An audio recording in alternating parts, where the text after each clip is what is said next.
పనికి మాలిన గబ్బు నోరేసుకొని మీద పడిపోయే టీవీ5 సాంబశివరావు అలియాస్ ఎల్ముండల సాంబశివరావు అంటారు.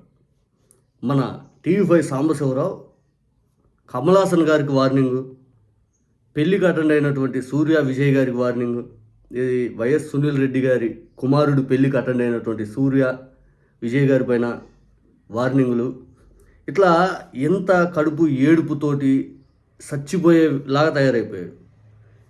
ఇంతలా ఏడుపు ఎందుకు వస్తుందేమో తెలియదు. బహుశా కమలాసన్ ఫ్యాన్స్ ఇప్పుడు నేను తగులుకుంటారు. అక్కడ ఆల్రెడీ కొన్ని సోషల్ మీడియా ఎక్స్ హ్యాండిల్స్లో నేను చూసాను. కమలాసన్ ఫ్యాన్స్ తరపున నువ్వు క్షమాపణ చెప్పాలి అని చెప్పి కమలాసన్ గారిని దారుణంగా అవమానించిందానికి వాళ్ళు కొంతమంది పోస్టులు పెట్టారు. ఇప్పుడు బహుశా నీకు అది రిటర్న్గా బాగా తగలబోతుంది. వాళ్ళు ఇప్పుడిప్పుడే యాక్టివ్ అయినట్టున్నారు. ఎందుకంటే నువ్వు తెలుగులో ఇచ్చే వార్నింగ్ వాళ్ళకి అర్థం కాదు కదా. ఎందుకంటే నువ్వు ట్రంప్కు వార్నింగ్ ఇస్తావు, జో బైడెన్కి వార్నింగ్ ఇస్తావు, అమెరికా వాళ్ళకి వార్నింగ్ ఇచ్చేస్తావు, అటు పక్కన వస్తే లండన్ వాళ్ళకి వార్నింగ్ ఇచ్చేస్తావు, అటు పక్క నుంచి వస్తే నార్త్ కొరియా సౌత్ కొరియా వాళ్ళకి కూడా వార్నింగ్ ఇచ్చేస్తావు. ఎన్ని వార్నింగ్లు ఇచ్చినా నీ తెలుగు వాళ్ళకి అర్థం కాదు కదా. నీ తెలుగు వాళ్ళకి అర్థం కాదు కాబట్టి నువ్వు ఎవరికైనా వార్నింగ్లు ఇచ్చేస్తావు. స్ట్రాంగ్ కౌంటర్, స్ట్రాంగ్ వార్నింగ్, 5 అని చెప్పి ఊపుతా చెప్తావు. ఆల్రెడీ వాళ్ళు యాక్టివేట్ అయ్యారు. నాకు తెలిసి ఇంకో సాయంత్రానికి రేపటి మొత్తం దుమ్ములు చెప్తారు వాళ్ళు నిన్ను. ఒకసారి మన టీవీ5 అలియాస్ ఎల్లుమండల సాంబశివరావు ఏమన్నాడు వినండి. సినిమా వాళ్ళదేముంది సార్, ఎవరి దగ్గర డబ్బులుంటే వాళ్ళ దగ్గర ఫస్ట్ సినిమా వాళ్ళే చేరతారు. ప్రొడ్యూసర్స్ అనేది మనం చూసాం కదా, మోస్ట్ ఇంపార్టెంట్ ఆ ఫీల్డ్ లో. మిగతా వాళ్ళు కాదు, ప్రొడ్యూసర్స్. రాజ్ కపూర్ లాంటి గొప్ప వ్యక్తులే బాబీ సినిమా రిలీజ్ అవ్వడానికి హాజీ మస్తాన్ లాంటి ఒక స్మగ్లర్ కాళ్ళు పట్టుకున్నాడు ఆ రోజుల్లో, 1973 ఆ రోజుల్లోనే. కాబట్టి సినిమా వాళ్ళది ఏముంది, సినిమా జనాలు వస్తారు. సూర్య గారు వచ్చారు కాబట్టి జనాలు వస్తారు, వాళ్ళ తమ్ముడు వచ్చాడు కాబట్టి వస్తారు. కమల్ హాసన్ మాట్లాడుతున్నాడు, జగన్నాథ చక్రాలు కదులుతున్నాయి. ఏమన్నా సినిమాలో లాస్ అయ్యారా? ఈ సినిమా డబ్బులు ఏమన్నా కావాలా? కమల్ హాసన్ కూడా రాజకీయాల గురించి మాట్లాడుతున్నాడు, కమల్ హాసన్ కూడా ఏపీ గురించి మాట్లాడుతున్నారు. నీ సినిమాలు ఆదరించిందే ఏపీ, మీకెందుకు సార్ రాజకీయాలు? దమ్ముంటే పొడి చేయి. ఒక్క సీటు కూడా గెలవరు మీరు. తమిళ రాజకీయాల్లో పారిపోయే మనుషులు మీరు. క్యారెక్టర్ లేదు మీకు. మీరేంది అక్కడి నుంచి మాట్లాడేది? ఆంధ్రప్రదేశ్ రాజకీయాలు దయచేస్తే వాళ్ళకి వదిలేయండి, వాళ్ళు చూసుకుంటారు. సినిమా వాళ్ళదేముంది సార్, డబ్బులు ఎక్కడుంటే అక్కడ కొంటారు, వస్తారు. వాళ్ళు వస్తారని చెప్పి జనాలు వస్తారు. రాజ్ కపూర్ లాంటి వాడే హాజీ మస్తాన్ కాళ్ళు పట్టుకున్నాడు అని చెప్పి సినిమా వాళ్ళని అత్యంత అవమానకరంగా మాట్లాడాడు. డబ్బులు ఎక్కడుంటే అక్కడ కొంటారు, వాళ్ళకి వాల్యూస్ లేదన్నట్టుగా మాట్లాడాడు. ఇక్కడ కమల్ హాసన్ అవమానించిన దానికంటే కూడా సినిమా వాళ్ళని ఎక్కువ అవమానించాడు.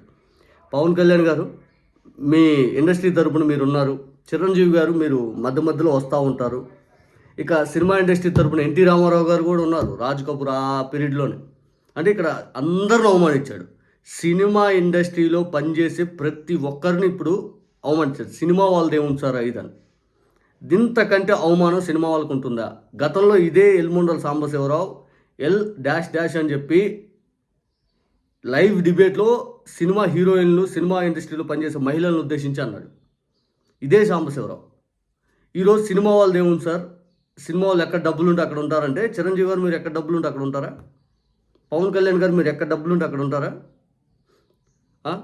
ఇక ఎన్టీ రామారావు గారి దగ్గర నుంచి ఆ పరంపరలో చాలామంది సినిమా ఇండస్ట్రీ తరపున ఉన్న వాళ్ళు, పాలిటిక్స్ దగ్గరగా ఇట్లా ఉండేవాళ్ళంతా డబ్బులుంటే వచ్చిన వాళ్ళైనా, ప్రజాసేవ చేయాలనే ఆలోచనతో వచ్చిన వాళ్ళు కాదు కదా.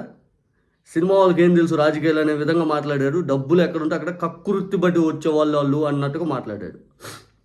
వాస్తవంగా ఎల్ముండల సాంబశివరావు టోటల్ సినిమా ఇండస్ట్రీని అవమానించాడు. ఇంకా కమల్ హాసన్ ఫ్యాన్స్ కొంతమంది ట్వీట్లు పెట్టో లేకపోతే ఇంకోటి చేస్తూ వాళ్ళు చేస్తున్నారు. కానీ మన తెలుగు ఇండస్ట్రీ వాళ్ళు ఇంతవరకు ఎల్ముండల సాంబశివరావు ఏంటయ్యా ఈ వ్యాఖ్యలు అని చెప్పి ట్వీట్ పెట్టాలా, లేకపోతే మాట్లాడాలా? దేనికి మాట్లాడాలా? మీకు సినిమా ఇండస్ట్రీ అంటే ఇంత చులకన భావం ఉందా అని ఎవడు ఎందుకు అడగట్లా? మీరు జగన్మోహన్ రెడ్డి గారు ఏం అనకపోయినా, జగన్మోహన్ రెడ్డి గారు ఏదైతే మీరు కట్టమన్నటువంటి, మీరు కట్టాల్సిన జిఎస్టీ అడిగినా, లేకపోతే మీరు కట్టాల్సిన ట్యాక్స్ అడిగినా కూడా ఆయన మీద దుష్ప్రచారం చేశారు. సినిమా ఇండస్ట్రీ వాళ్ళు లేనిపోని ఆరోపణలు జగన్ గారి ప్రభుత్వం పైన చేశారు. ఈరోజు మాట్లాడే మురళీమోహన్ గారైనా, ఆ రోజు మాట్లాడినటువంటి వ్యక్తులు ఎవరైనా కానీ, నాని కానీ, లేకపోతే రామ్ కానీ, లేకపోతే ఇట్లాంటి వాళ్ళందరూ ఈరోజు మీ సినిమా ఇండస్ట్రీని గడ్డి పరకతో పోల్చాడు. మీరు ఎవరికి ఇప్పుడు గుర్తుకు రాలేదా? మీరు ఎవరు ఇప్పుడు మాట్లాడరా? ఎందుకు మాట్లాడట్లా? చిరంజీవి గారు మీరు ఎందుకు మాట్లాడలేదు ఇప్పుడు?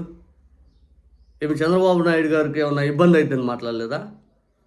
టీవీ5 అధినాయకుడు ఎవరైతే ఉంటారో టీవీ5 నడిపే వ్యక్తి ఆయన బిఆర్ నాయుడు గారికి ఏమన్నా ఇబ్బంది అని మాట్లాడలేదా? కమల్ హాసన్ ఫ్యాన్స్ అనేది తమిళనాడులో ఉండేవాళ్ళు మాట్లాడతారు. ఇక్కడ కొంతమంది కమల్ హాసన్ గారిని అభిమానించే వాళ్ళు ఉండొచ్చు. కేవలం కమల్ హాసన్ జగన్నాథ రథ చక్రాలు అని మాట అంటేనే ఏడుస్తూ ఉన్నాడే. ఇటువంటి వ్యక్తి చంద్రబాబు నాయుడు గారి మంచి కోసం చంద్రబాబు నాయుడు గారిని ముందు పెట్టే ప్రయత్నంలో ఎంతమందినైనా అవమానిస్తూ ఉన్నాడు. దాంట్లో మొట్టమొదట మీ సినిమా వాళ్ళని ఎన్నోసార్లు అవమానించాడు. మొట్టమొదటిగా మీ సినిమా వాళ్ళని అవమానించాడు. బాలకృష్ణ గారు 9వ నెంబర్ రాశారు 5 అన్నారు. మరి మీ సినిమా ఇండస్ట్రీ తరపున ఇప్పుడు ఎందుకు మాట్లాడలేదు?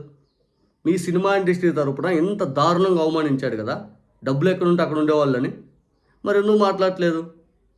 మీరు మాట్లాడాలి కదా. ఎందుకు అంటే మీ రాజకీయ అవసరాలు సాంబర్ లాంటి వాళ్ళని పెంచి పోషిస్తారు. జగన్ గారి పైన ఏడవడానికి. సాంబర్ మనోడే కాబట్టి మనల్ని తిట్టినా కూడా బాధలేదు. అప్పుడప్పుడు ఆ ఫ్రస్ట్రేషన్లో భాగంగా అంతిమంగా జగన్ గారిని తిడితే చాలు, జగన్ గారిని పూర్తి బండబూతులు తిట్టినా, జగన్ గారి పైన దుష్ప్రచారం చేసినా, లేనిపోయిన ఆరోపణలు చేసినా మనం ఈగో సాటిస్ఫై అవ్వాలా అనే ఆలోచనతో పనిచేస్తున్నారు. మళ్ళీ ఏం ప్రజల ముందుకు వచ్చి నీతి వాక్యాలు చెప్తారు. మా సినిమా ఇండస్ట్రీ అది, మా సినిమా ఇండస్ట్రీ అది, మా సినిమా ఇండస్ట్రీ ఇది అని చెప్పి. మురళీమోహన్ గారు ఏంటి మీరు మాట్లాడలేదే? ఎందుకు మాట్లాడాలా? మీరు పెద్ద పెద్ద డైలాగులు చెప్తారు కదా, ఎందుకు మాట్లాడాలా? అంటే మురళీమోహన్, రాజేంద్ర ప్రసాద్ గారు లేకపోతే ఇట్లాంటి వాళ్ళు ఉన్నారు చాలామంది అబద్ధాలు కళ్ళ కట్టినట్టు కడుతూ జగన్ గారి పైన దుష్ప్రచారం చేసేవాళ్ళు. రాఘవేంద్రరావు, అశ్విన్ దత్తో లేకపోతే ఇట్లాంటి వాళ్ళు. ఎందుకు మాట్లాడాలా మరి ఈరోజు? ఏం మాట్లాడాలా? అంత దారుణంగా అవమానించినా కూడా ఇంకా మాకేం తెలియదు అన్నట్టుగా ఉంటారే. అంత దారుణంగా అవమానించినా కూడా అంటే మీకు ఆ నొప్పి, మీకు జగన్ గారు ఏం అనకపోయినా ఆయన మీద దుష్ప్రచారం చేయడం మాత్రం మీ ఎజెండా కాబట్టి అదే నొప్పి. జగన్ గారు ఏం అనకపోయినా కానీ మీకు నొప్పి. చంద్రబాబు నాయుడు గారు మిమ్మల్ని గుచ్చినా, చంద్రబాబు నాయుడు గారు మిమ్మల్ని ఏమన్నా, చంద్రబాబు నాయుడు గారు ఇంకోటి చేసినా కూడా మీకు నొప్పి తెలియదు. పవన్ కళ్యాణ్ గారు అయితే అబ్బా వీరంగా సృష్టిస్తారు. వాళ్ళంటే అభిమానం, వీళ్ళంటే అభిమానం, నేను సినిమా ఇండస్ట్రీలో నేను సంవత్సరానికి 1000 కోట్లు సంపాదించుకుంటా, సినిమా ఇండస్ట్రీలో ఉంటాయని చెప్పి పెద్ద పెద్ద మాటలు మాట్లాడతారు. పవన్ కళ్యాణ్ గారు ఇప్పుడు లేదు దొల్ల. వీళ్ళకి రాజకీయం అబ్బాయి, సినిమా వాళ్ళు కూడా రాజకీయం. సాంబార్ చెప్పింది ఏంటంటే డబ్బులు ఎక్కడ ఉంటే అక్కడ ఉంటారని చెప్పి అవమానకరంగా మాట్లాడారు. కానీ నా ఉద్దేశం ప్రకారం ఏంటంటే వాళ్ళు రాజకీయ అవసరాలు, అదే నమ్ముతా.